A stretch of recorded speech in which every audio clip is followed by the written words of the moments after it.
Right, well, out here again, and what I'm actually trying to do today is try and catch minor birds. Now, they're introduced species to Australia, and there's a bit of a trick to catching these. Well, generally what you got to do if you're after birds, come in the late afternoon, actually find out where they're roosting, find out where they're retreating, because it makes the job a whole lot easier when you're out here in the hottest part of the day. And that's when you want to be doing this technique in the hottest part of the day, when you know they're going to be hiding in the hollows.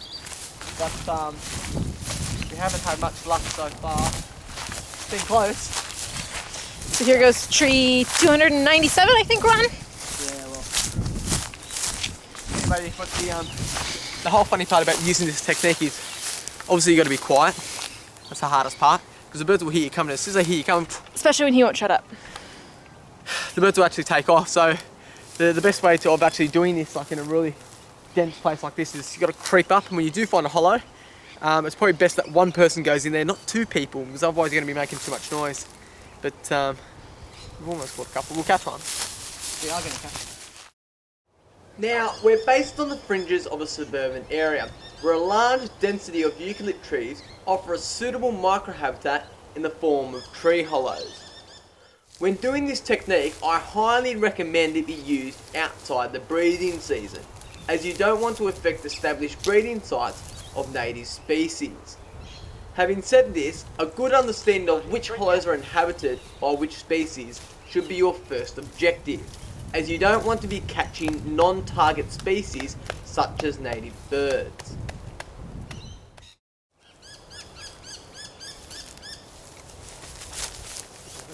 The purpose of hitting the tree is to encourage the bird to flee the hollow. Instinctive triggers like this are handy, but as you'll see, sometimes the bird can be a little bit stubborn. Having utilised an entire day for this operation, there are always going to be close calls and near misses like this, and sometimes your partner has different tree hollow agendas. Where's the net when you need it?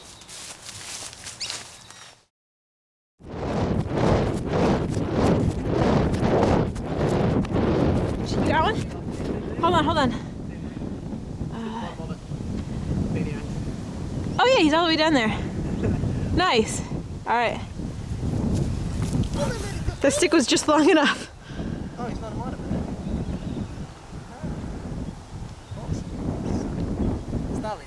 Huh. Now this guy's starling, right? Also another introduced species, but we're actually after the minor bird. Actually look quite similar. But we've seen a couple of these flying about, haven't we?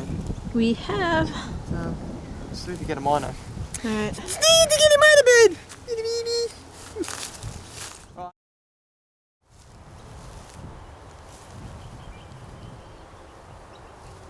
Now, this is a prime example of the two different responses you can get.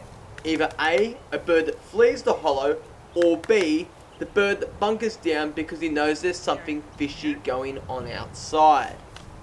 It obviously doesn't help when he also sees the net.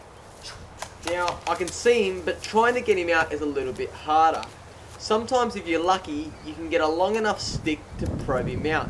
But then again, it all depends on the shape and size of the hollow. Now, originally my idea was to find a large lizard to put down there to help convince him that out was better than in. But then again, you never know what you can use to your advantage when you're out there in the wild. Alright, well,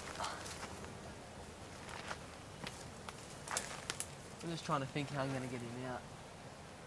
Alright, so what we've got a rat. Just went inside. It's also been eating, so there's a dead deer. What I'm going to do, I'm going to get away here. What I'm going to do is I'm actually going to grab this, pull it up into the paddock and then try and get this rat out. In Australia, we have a large diversity of rodent species, both native and introduced.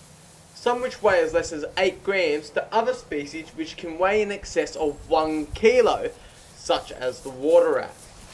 The success of rodents in harsh areas can be attributed to their wide diet range, consisting of insects, spiders, yabbies, lizards, carrion grasses and seeds.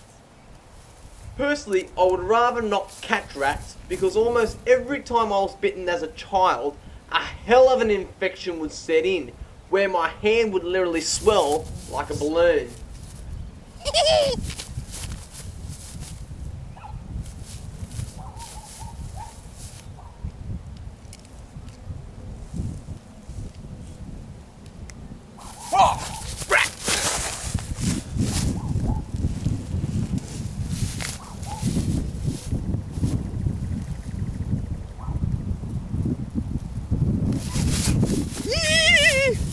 Alright!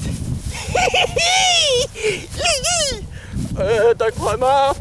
Right, now this guy here, he's one of the scavengers, and he's known, you just see his beak covered in blood, and he's just been eating the remains of his dead deer.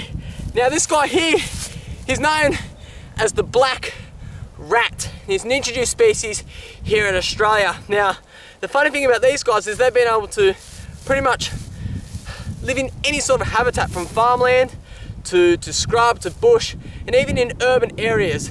Your sheds, your garages. People, we're not safe. These guys can literally find any location. But you know what? I reckon this guy here, I was going to use a snake, but I reckon we can use this guy. I think he's going to be absolutely perfect in trying to catch one of these mynah birds. Hey, what do you reckon, mate? Look at you, you've been having a feed, haven't you? Right, come on, mate, let's go.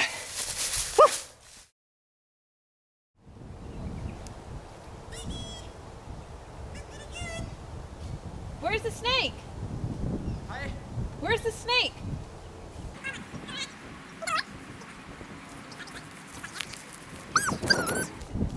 Is that blood? No, you don't want to know where I'm going. Okay. What I'll do is I'll put him in. Thanks for putting this in. Oh, he smells that bad. I know, don't really do. Okay, now I'll tell you when. Top? Open the top up? Uh, Because if I've been standing here for this long and the bird comes out. yeah, okay, ready? 3, 2, 1. Go. Go. Ready, got it. Whoa! Okay, just wait. Try it again. Okay, let me put him here. Okay, ready? Go! There we go! Got him! Oh, I knew he was going to come out. Alright, just wait. Let him flash, let him flash. Okay, ready? Oh, we got him. Right. Bring him over here, bring him over here. Okay. Got him out? Yeah. Got him? Now, it's actually a pretty smart idea to be using pantyhose or these stockings. Reason being, as soon as the bird goes in there, well, it gets trapped very easy and it can't move. Whee! Look at him! Look, he's got a crazy hairdo. his little feathers came up. Now, these guys here, they're known as the Indian Mynah bird. Now, the funny thing about these guys is they've actually been called them another name, and that is the flying rat. Meaning, well, for the main reason, they've got the same behavioural traits as rats in that, well, they're scavengers. You can find them pretty much all throughout the city. The reason they do so good in the city is because they like areas like this. Now you're thinking, well, how is this like a city? It's an open woodland, so there's no understory. It has these tall trees. Why they need the tall trees is because of the hollows in the trees where they nest. Now in a city, they use a lot of different things. They use gutters, they use windowsills, but it's perfect for them. Plus they can scavenge all around like a rat would. He's got striking colours on him. Look at the yellow beak and the yellow mask. They're actually quite a pretty bird, I think. They are a pretty bird. But, you know, the biggest problem that we have here in Australia with these invasive species of birds, particularly the mynah birds, is, look, they're extremely aggressive and extremely territorial. And what's happened and what they've noted is this species of bird in particular has been responsible for actually flushing out many of the native species of parrots from retreat sites, hollows, exactly where the parrots have been nesting. And well, that's had quite a significant effect. You know, you think of the native species of parrots in this area where I'm from, where there's rosellas, there's galahs, there's lorikeets, and they've actually noted a bit of a population decline. Well, that's the crazy thing too, is you look at this bird and you think, well, it's pretty small. How is it going to chase off something as big as a galah? But they're that aggressive that they do. Beep, beep, beep, beep, beep, beep, beep. They actually form these large gangs or groups to actually force out these other species, which is quite unfortunate. Yeah, he's a bit of a gangster, isn't he? Kind of mean.